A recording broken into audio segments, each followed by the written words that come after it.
it's a little bit of a personal question. He said, why? I said, because it is none of your business about the men I please. One other guy came, it was a few days later. He'd never been at the restaurant before. He says, what can I get? I said, anything that's on the menu. He says, really? I said, yes. He proceeded to put the menu down on the floor and wanted me to stand on it. I said, you're already a cheap restaurant. That means to tell me that you cannot afford me. So speaking of working in a restaurant, as you can see, I'm a little bit overweight, but it's hard to lose weight when you work inside of a restaurant. So my doctor and myself decided that we was going to try to figure out what was going on of why I couldn't lose weight. So I go in, I have my blood work done, go back the following week, and he says we need to have a talk. He said, you know, you got heart trouble, so your cholesterol is up, so you have to watch the foods that are fatty. Don't eat anything fatty. I'm like cheeseburgers, pizzas, fried chicken. He says, no fatty, don't eat anything. I'm like, okay. He said, maybe you need to try yoga. What the hell is yoga going to do? You think I'm fat enough to be, I'm not going to bend over backwards for you on this, okay? I says, now, yoga, give me one good reason why I should try it. He said, because it makes you flexible, relaxed, and loose. I'm like, yeah, so does vodka. He said, how about trying a whole food diet? I tried that. He said, well, how did it go? I said, I gained more weight on that than I did anything else. Well, what did you do? I ate whole pizzas, whole bags of chips, and whole tubs of ice cream. He said, no, that is not how it works. And I'm like, well, you weren't very specific about it either. So we kept going back and forth to the doctor and everything. So he says, you need to watch your weight. And I'm like, I do watch my weight. It keeps getting bigger and bigger and bigger. So my stomach keeps getting bigger and bigger and bigger. So do my boobs. So I have to go every so often and have to be resized to make sure I get the correct size bra. Because if I didn't wear a bra, people would think they were nuts. So the size of my bra is the same size as my pants, 36 long.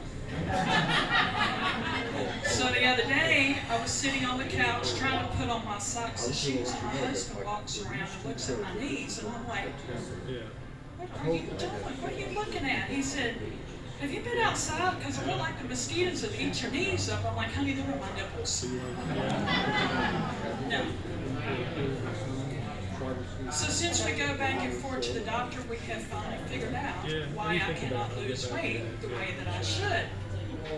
So I am going through this stage called menopause. You have to be careful what you ask for in prayer and be very specific, because I asked for a change in my life, not a change of life. It takes away my memory loss. I can't sleep. And one of these mornings I might wake up with a bigger mustache than my husband. But the most important thing that she took away was my sex life. Right now I'm drier than a tumbleweed rolling through Death Valley. My wild oats have turned to shredded wheat. My husband says he only gets Social Security sex. I'm like, what is Social Security sex? He said it's where I only get a little each month, but not enough to live off of. He also nicknames me the Virgin Mary. And I'm like, okay. I says, but you know she went through menopause as well. He said, no, she did not. I said, it's in the Bible.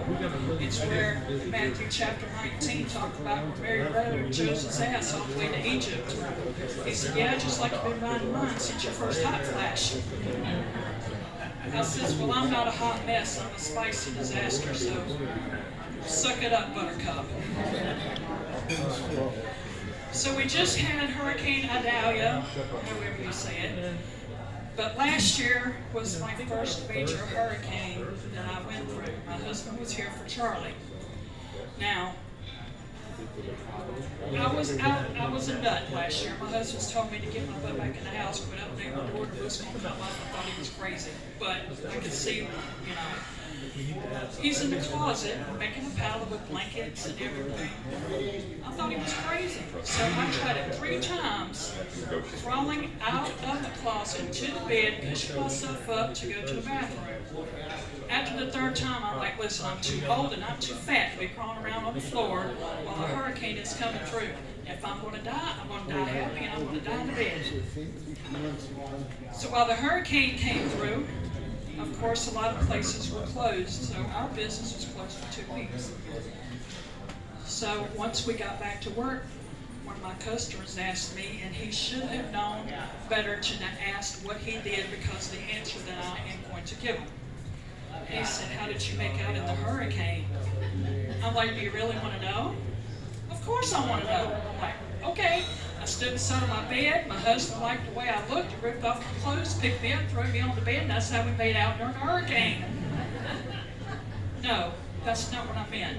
I'm talking about in. I'm like, I am too. It went in, out, in, out, in, out. And they says, well, I guess you're doing okay. And yes, after we got done, it did look like a hurricane had come through. Now, back to my serving. I'm sorry I skipped this, but it'll be okay. Now, depends on where you are from, north or south. Sometimes it's hard for me to figure out words that people are saying. Boston has a distinctive sound. People from up north and south, we have different ways. There is this one word that has 3 different ways of saying it. My husband is from Pennsylvania. He says pecan. Some people say pecan. I used to say pecan, but I don't do that anymore because I found out the meaning of the 3 different words. Pecan is what you do with your child or grandchild when they're peeking around the corner playing peekaboo. Pecan is the nut that grows on a tree. You put it in cakes, pies, eat it out of a shell, out of a bag, or whatever.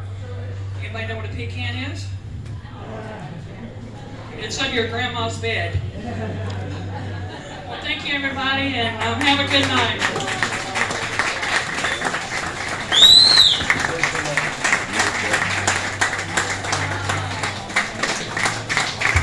Close for Rebecca.